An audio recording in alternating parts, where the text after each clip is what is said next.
All right, Juche Gang News, Volume 13, Thursday. Who are the real heroes of Pride?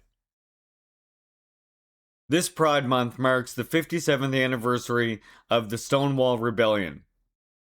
The early pioneers of the LGBTQIA Two-Spirit movement, with most notably Sylvia Riva and Marsha P. Johnson, were trans women of color who had little to no money. Yet some queer historians put more emphasis on gay capitalists than our real leaders.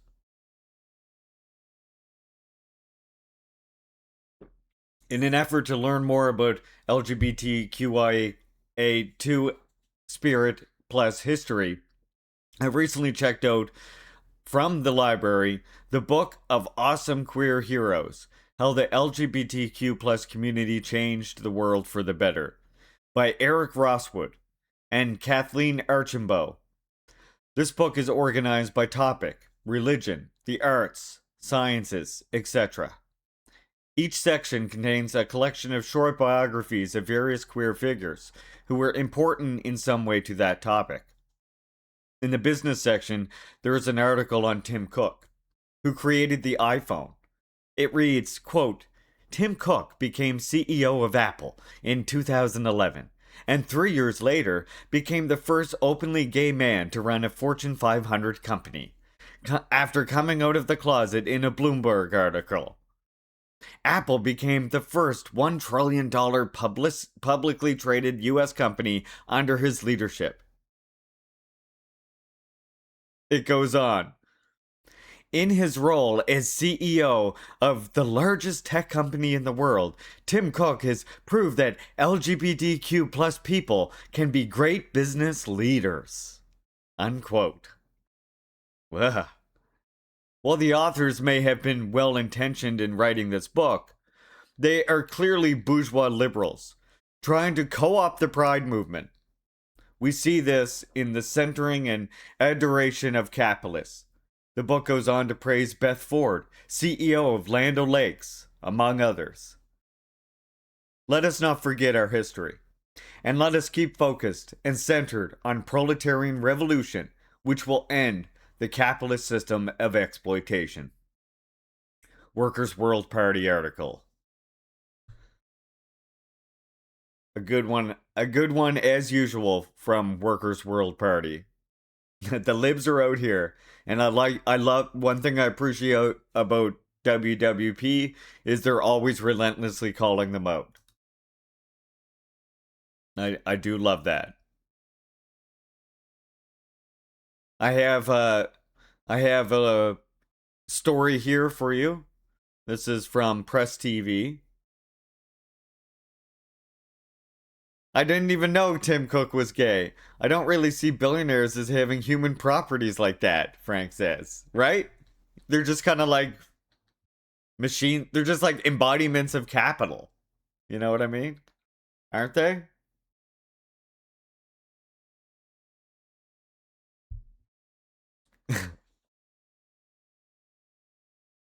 Stronger than before.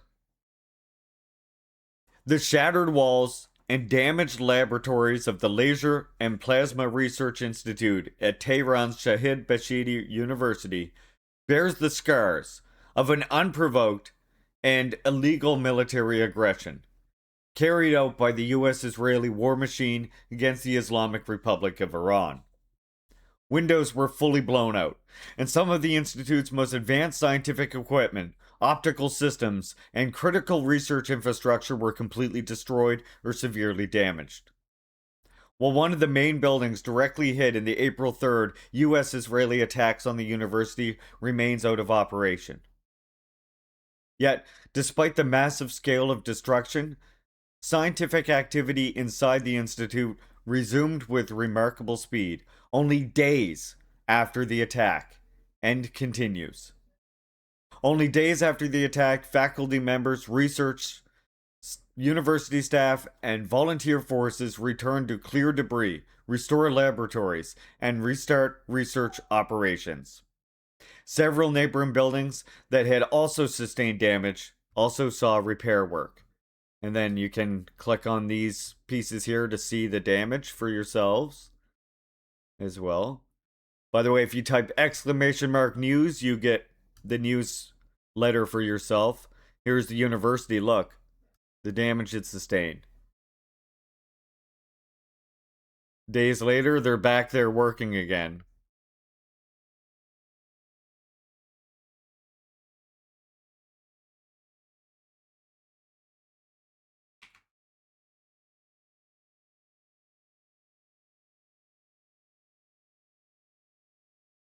This is Iran University of Science and Technology.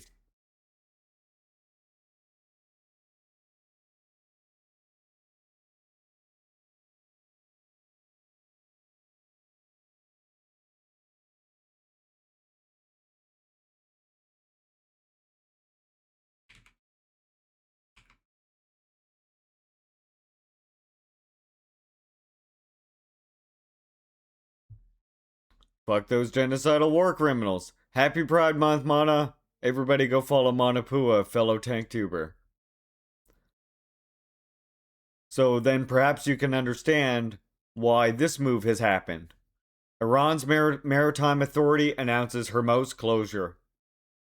The Iranian Authority, controlling the Strait of Hormuz in the Persian Gulf, says the strategic waterway is closed until further notice due to tensions initiated by American forces in the region.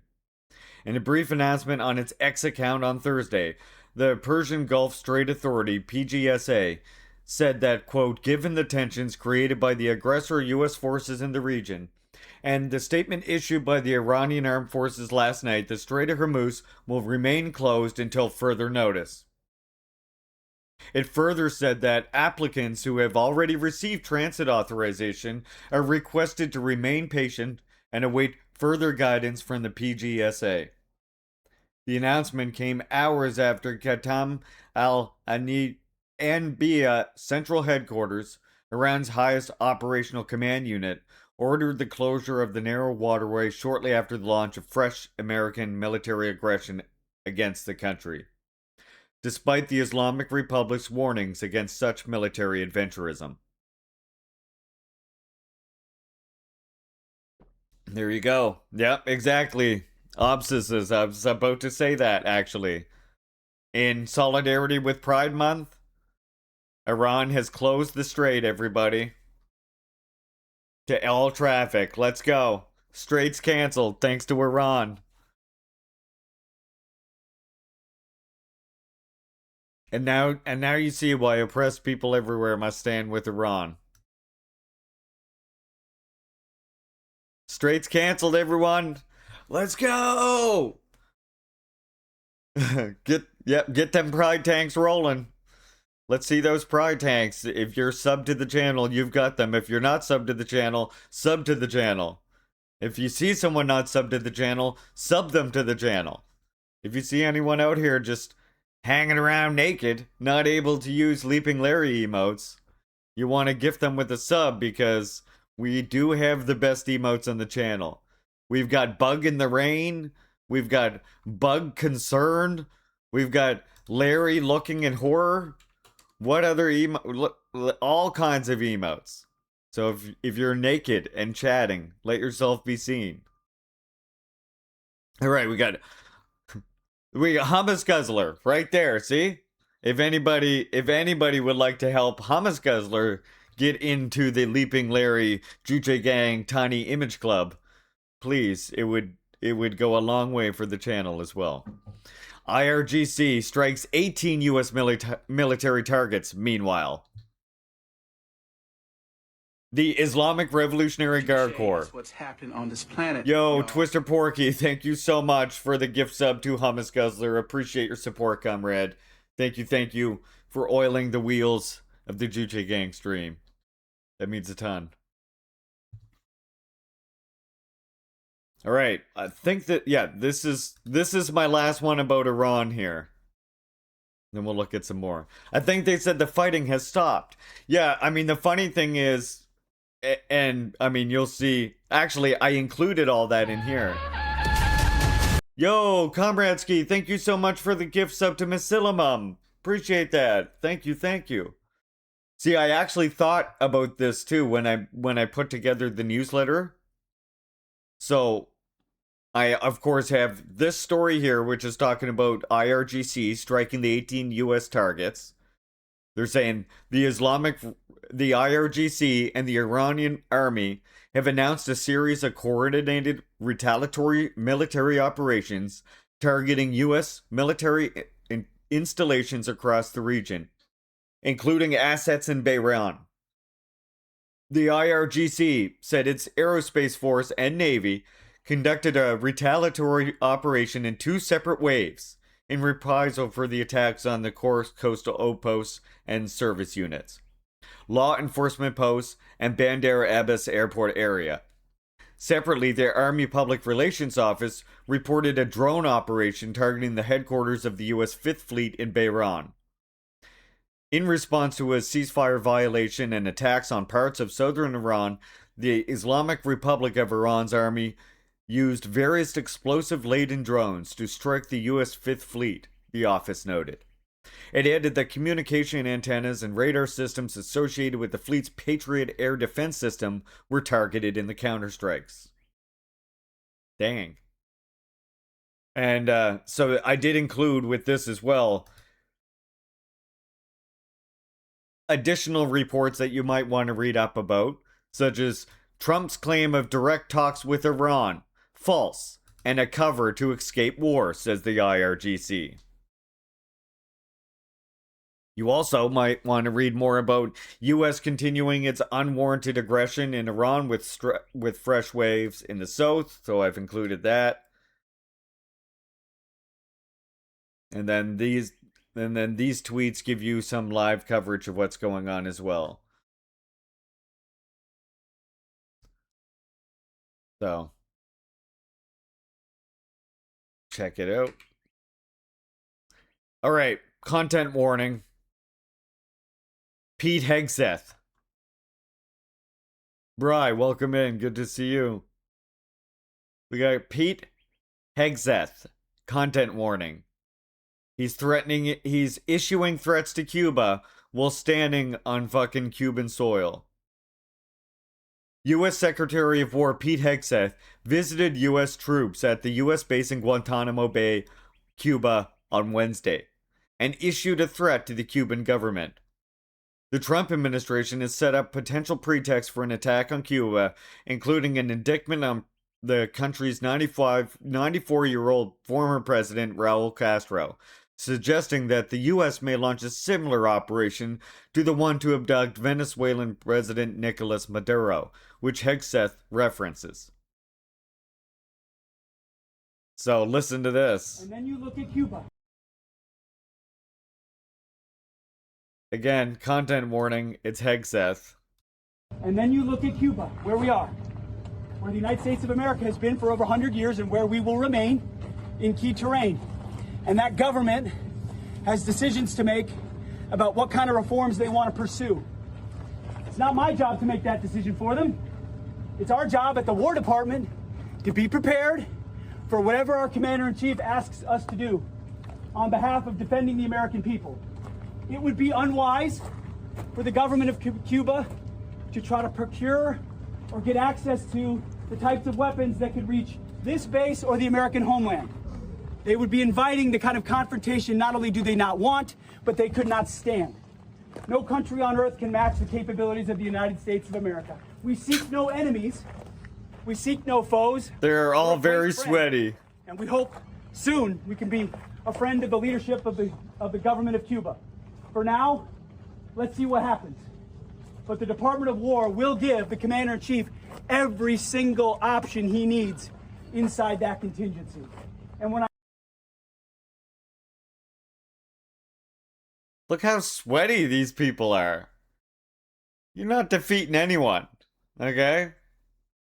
Let alone fucking Cuba.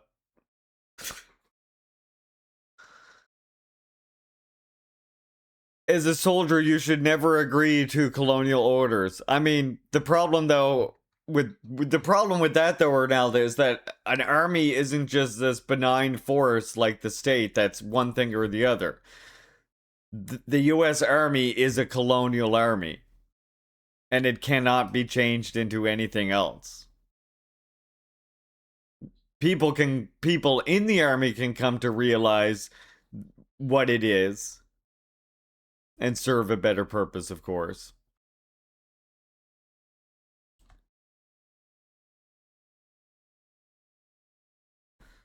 Oh, I saw my other comrade in chat here. I see Bob Forte. I see you, bud. You can't escape it. Make sure you go to church on Sunday, read the Book of Mormon.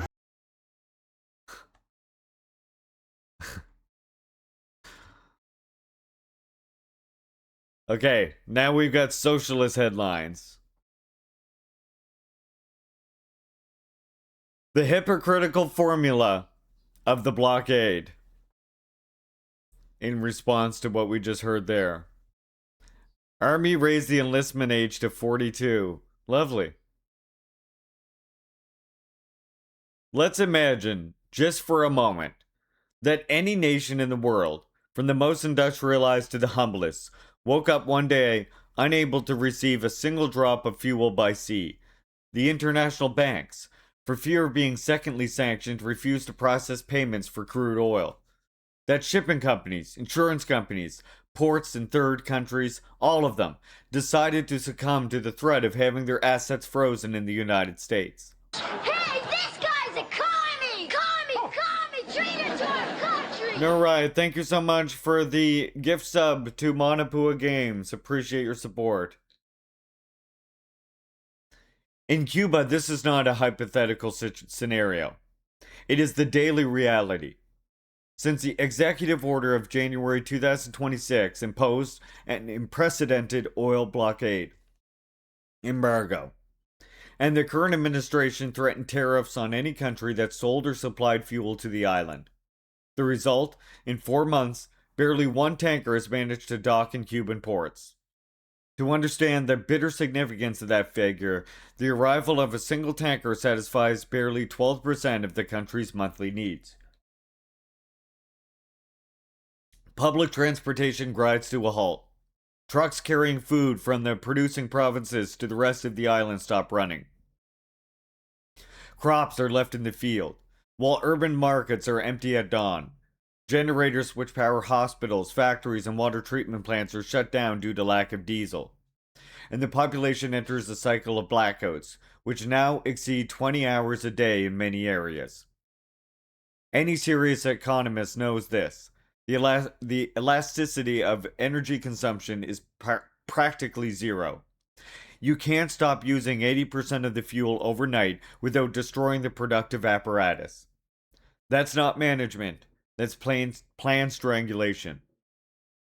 Stranglehold imposed by the executive order of January 29, 2026, through which the President of the United States declared a national emergency and threatened to impose tariffs on any country that, directly or indirectly, sells or supplies oil to Cuba. Its consequences are visible. All our suppliers are being intimidated and threatened. This adds to the accumulated damage of more than 65 years of blockade, with losses exceeding $2.1 trillion. The tourism sector, the country's second largest source of foreign exchange and employment for more than 300,000 people, is visibly affected. During the first quarter of 2026, Cuba received 48% less than in the same period of 2025.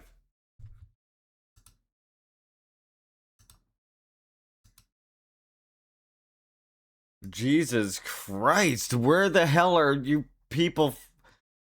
Someone ask fucking the bot a question, please.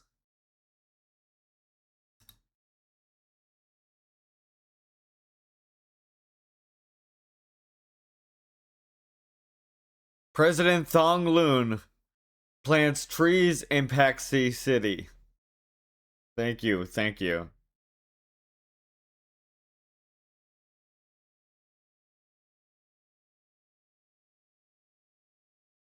What is happening? I don't know. We clearly have some sort of fucking right-wing troll that needs to be banned every time they speak. That's all. Who is Michael Perenni? the chat just asked. I'm actually interested in this. Michael Perenni is a prominent Marxist scholar and political analysis, known for his sharp critiques of U.S. imperialism, capitalism, and Western propaganda.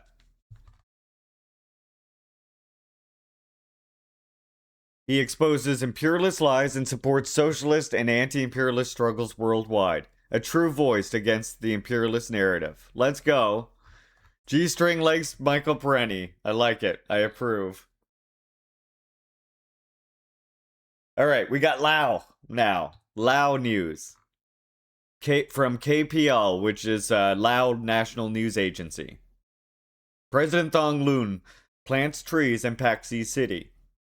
During his working visit to Champasak province on the 10th of June 2026, President Thongloun Sisalith participated in the tree planting activity in Sungnam Dang, Red Field, in Pakung Village, Paxi City. The activity was organized to encourage and mobilize people across the country to actively participate in protection, management, and development of forests and natural environment, with the aim of creating a greener, richer, and more sustainable future. The tree planting event also sought to raise awareness among children and young people about the importance of the forests and natural resources. Forests play a vital role in protecting soil and water resources, preserving biodiversity, and reducing the impacts of climate change, functions that cannot be replaced by human intervention. KPL. I love that. I'm eating some cracker snacks that are 2 years old. Still good. I'm just like just like LABs. Let's go. You should write him a letter.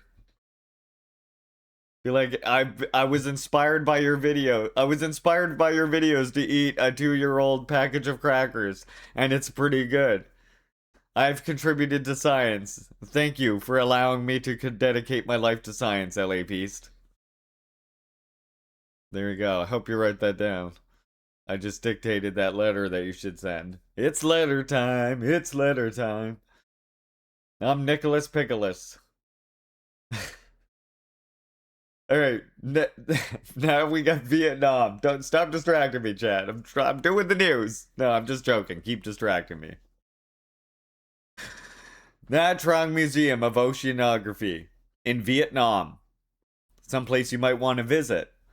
I love the tunnels like this. What? I love these tunnels when you go to like an aquarium or whatever, and it's got like one of these tunnels that you walk through. They don't have these in my province, but I got to go to Ontario that has one. It's fucking cool. I love that shit. Nha Trang Museum. The Nha Trang Museum of Oceanography, located in Nha Trang, Can Ho Province, currently houses over 20,000 specimens of more than 4,000 species of marine flora and fauna. The Nha Trang Museum of Oceanography also boasts the largest collection of specimens of Vietnam, a significant scale in the region, reflecting the diligent research and exploration efforts of scientists. It attracts many visitors, especially students who come to learn about marine life, marine resources, and the ocean. Look, to see the fishies' bellies, that's a risk I'm willing to take, okay? I'll have you know. Piece from CGTN here. From China, of course. Our socialist headlines include, I try to include one from every day. Sometimes one of the news sites or the other doesn't work. I do have a special report again today in this episode, though. But first, CGTN, respecting seniors, respecting our future. You hear that? You should be respecting me, chat. As populations age around the world, the conversation around senior care is expanding beyond basic needs. For older adults, including those living with disabilities or dementia, dignity, respect, and emotional support are just as important as food, housing, and medical care. Building a more age-friendly society requires not only better care systems, but also a culture of respect for seniors, said Wang Hongmen, director of the Institute of Health and Society and professor of sociology at the Southeast University. ensuring older adults can live with dignity, reflects the society's values, and shapes the future that all of us will eventually share.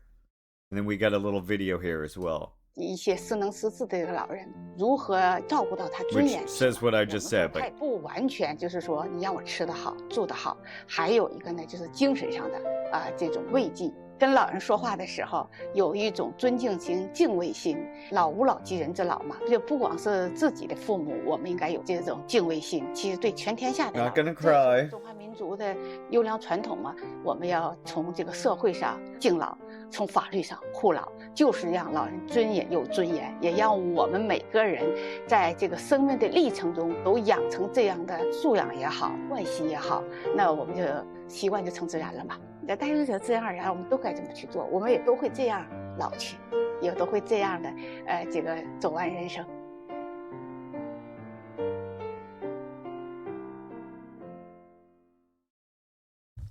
There you go. China. Common W for China.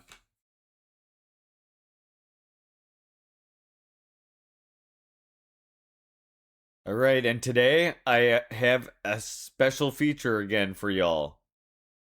It's the 80th founding of the Korean Children's Union yesterday. There you can see an old picture from the beginning, and then a modern picture.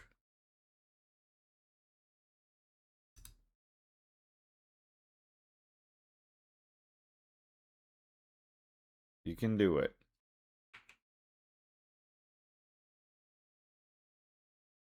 See, this is what happens sometimes. Let's see if I can make it work manually.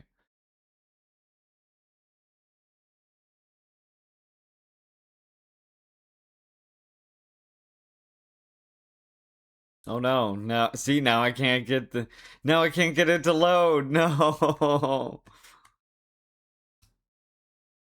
Well, at least you get the pictures. Good thing I saved that. See, this is why it's a good thing Larry does the news, god damn it. Otherwise these pictures would have been lost because I can't get to that section again now. But that's okay because I do have a related article included anyway. Which is that the respected fatherly marshal Kim Jong-un sends gifts to the participants in the celebration of the 80th Korean Children's Union birthday. The love of the great father, who spares nothing for the younger generations and takes care of them with ardent affection, is being repeatedly shown to the school children, who participated in celebrations of the 80th founding anniversary of the Korean Children's Union. The respected fatherly marshal Kim Jong-un personally attended the conference in commemoration of the 80th KCU birthday, to wish the KCU members across the country the bright future in his meaningful congratulatory speech, and had a photo taken with the participants in the celebration.